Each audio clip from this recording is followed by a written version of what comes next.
Pemirsa, berkas ZA tersangkut kasus penjajuan ilegal Cula Badak, Pipa Gading Gajah, Samodugong, Mak ini sudah merampung atau P21, gua tinggal nunggu tahap 2-nya. Sedangkan tersangkut sikoknya Adi masih P19.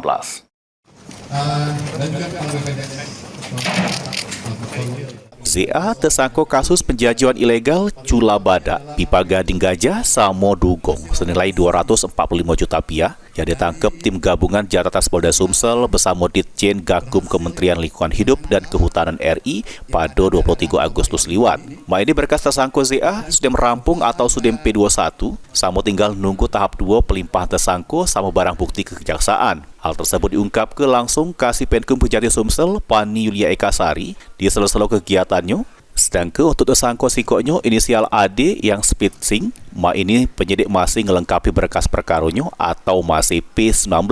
Masih dikatakan Fani terkait kedua tersangkut ini dirinya belum dapat ke informasi apakah kaget bakal dilakukan ke tahap 2 dewek-dewek atau kaget bebarengan. Update perkara Cula Badak berdasarkan info dari Pidum Kejati Sumsel, berkasnya itu kan ada split ya, ada dua ya. Untuk berkas perkara dengan nama tersangkanya ZA itu sudah di P21 tanggal 30 Oktober 2024, sedangkan tersangka yang dengan inisial AD itu masih P19. Heru Wahyudi, PAL TV.